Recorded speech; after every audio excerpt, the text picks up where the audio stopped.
What's poppin', T-Subs and T-Squad? So, y'all already know why I'm here. I'm here for this shocking episode of G-Status ATL Hustle.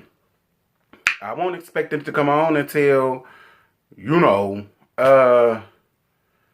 it had came on. On Sunday or whatever. I thought it was going to come on last Sunday, but it didn't. They decided to spring this episode up to us now. Girl, I don't know what the name of this title is. Child, the gag is. I ain't taking no notes. I didn't take any notes. So this is just going to be off the Chrome Dome. Alright, we about to do this the way I did it way back when I first made my damn YouTube, honey. So the episode starts off with Devon inviting Rhetoric, Romaine, my baby daddy, and that girl down to his photo shoot that Gardini was actually in charge of. Gardini was the one that was taking the photo shoot. At least I think it was Gardini.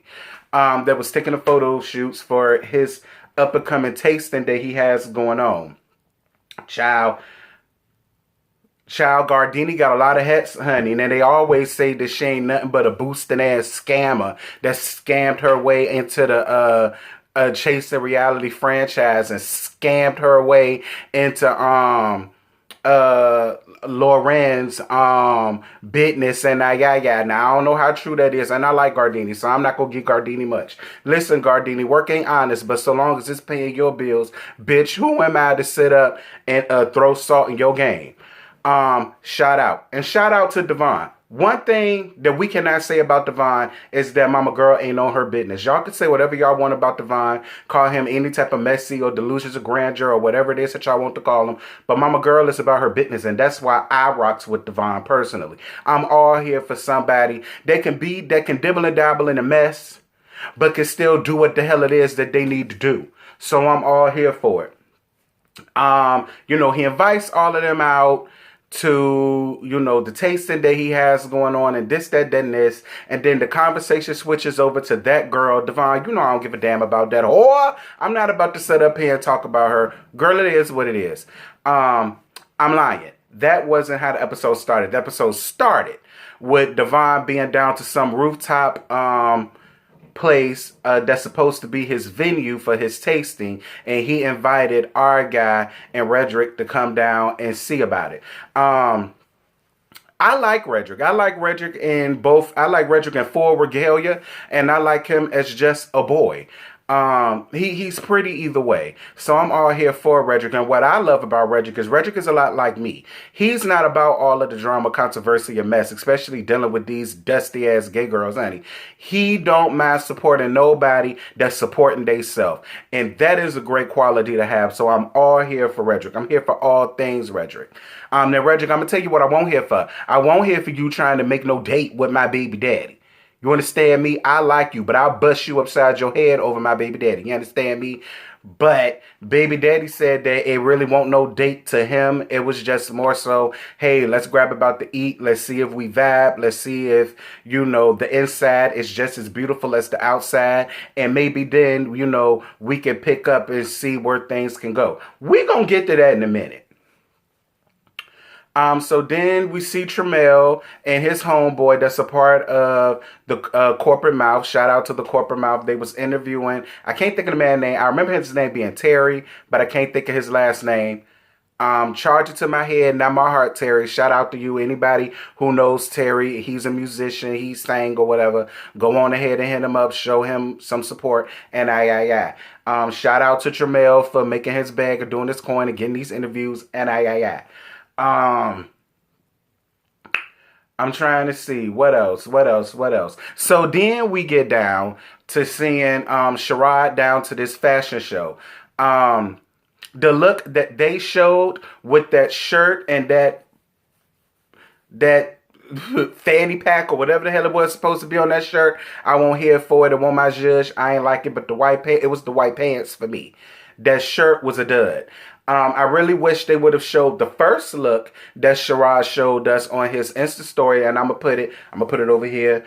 This look, I was all here for this look. That second one, But shout out to you, Sherrod, for getting your bookings and doing what it is that you need to do. I don't care what they say about you, Sherrod. You are all right with me. Y'all know me and Sherrod are friends. We're cool. We hit each other up all the time. He good people. And people would just take the time to get to know him instead of judging him off of what it is that he used to do or may dabble into now. Maybe y'all will be all right with the person. Because my whole thing, and listen, people give Sherrod a lot. And it has to be a lot being the one that everybody hates.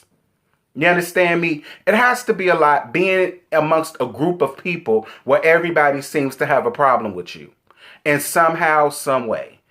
And, you know, the fact that he's still up there, still doing what he got to do and, you know, making his way downtown, I'm all here for it.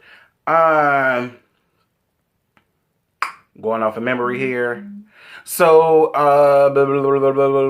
then they get down to the scene, back to the scene with our guy, Rhetoric, and Devon. And Devon was basically like, listen, I invited that girl down to my little shindig or whatever, but I don't want no mess. I'm letting y'all know right now because I know y'all really don't see it for her like that, but she ain't did nothing to me personally. I invited her, and I don't want no bull crap. Our guy basically explained how he felt about the situation, but he said, listen, I don't do her, but this ain't my event. This is yours, you my friend, and I'm not about to do anything that is going to ruin your event, which is what real friends do. And Rhetoric basically felt the same way, and then they got down to Ike, right? And so Rhetoric feels some type of way. Rhetoric feels like, well, you know, you got my number. We're supposed to be going on this date, but you have yet to talk to me. And then our guy throws in the fact, well, you know, he hit me up as well, and he was flirting with me, and this, that, and this. Basically calling the damn boy a hoe, you know. And then, you know, they ran down on him about that. Then Devon started running down on Sherrod about, you know, he took Sherrod home one time or whatever the case may be. And then he heard from some blogger that Sherrod was talking crap about him or saying that he slept with his man or whatever the case may be. Girl, I don't know. Girl, listen, that was basically in the episode. It wasn't much to the episode. I'm just going to be real. It wasn't much to the episode. I wish it would have been more, but I guess this is just going to be the build up to, you know, Ike having a small little meltdown and Devon having a huge meltdown, dealing with Sherrod and his ex-boyfriend. Now, here's the thing that I don't like, all right?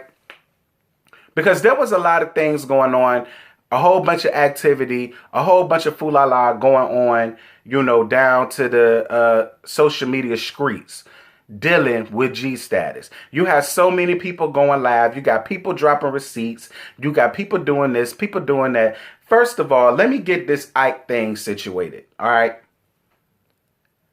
I don't really consider Ikaho. I don't. I feel like he's single. He not sleeping with none of y'all up there other than Lando from what I heard. And he's mixing and he's mingling with people. I don't really consider that a hoe. And I don't really think it's fair for y'all to be like, oh, well, you got my number, so I'm the only one that you need to be talking to. Nah, that's not how this works. That's not how any of this works. We've all been in situations where we've had about 2-3 options that we're probably juggling. You know what I'm saying? But if you're not sleeping with nobody, if you're just getting conversation, if you're just getting to know somebody or somebodies, I don't really consider that a hoe. So I could kind of understand how Ike would be feeling later on in the next episode or probably a couple of episodes after that when he was getting our guy together. Because last night, you know, I guess our guy posted some messages of them and our guy saying he was flirting with him or whatever the case may be. And then, you know, Ike came up there and did the same thing with messages and this, that, and this. Listen, this is my thing. Ike is a Southern gentleman. Ike is a flirt by nature. Ike is a flirt by nature. And there's just some people that they can't help that. Ike is very charming. He don't mind letting somebody know, hey, you looking good today. Or, you know, hey, this, that, and this. You know, and I think people take it from one to 1,000. You understand what I'm saying? So I think it's a huge stretch for y'all to be sitting here trying to call this boy a hoe, a slut, a tramp, a floozy, a skank, a skeezer, a Jezebel, and every damn thing else that the Bible called women and men like that. Second thing I want to get on is this whole Devon and Dewan situation. Now, Dewan, I love you, baby. I love you down. I've been loving you since Chasing Atlanta. You understand me? I love you from the top of your head to the soles of your feet. And whether you be cool or come out of a bag on me, I'm just going to keep it real with you 1,010% all the time. I'm not going to tell you what you want to hear. I'm going to tell you what you need to know. All of this smoke that you giving to Sherrod, I'm not here for it. And the reason why I'm not here for it is you're still with Dewan. This is the same thing that this dusty, dirty, dick-ass man done did to you down to Chasing Atlanta when he was setting up trying to get down up in Oliver's bed. Not to mention the tea that I've been getting on him is he been paying for the boy puss. He been paying for it. And I'm not understanding why when you're there. That's just like going to get a cheesesteak when you got steakums at home. That's what that's like. And it seems like you're more forgiving to an ain't shit ass man than you are to somebody that basically kept it real and said, listen, I don't want to be smiling up in your face knowing the entire time I done had your man on more than one occasions because he paid for it. You understand me?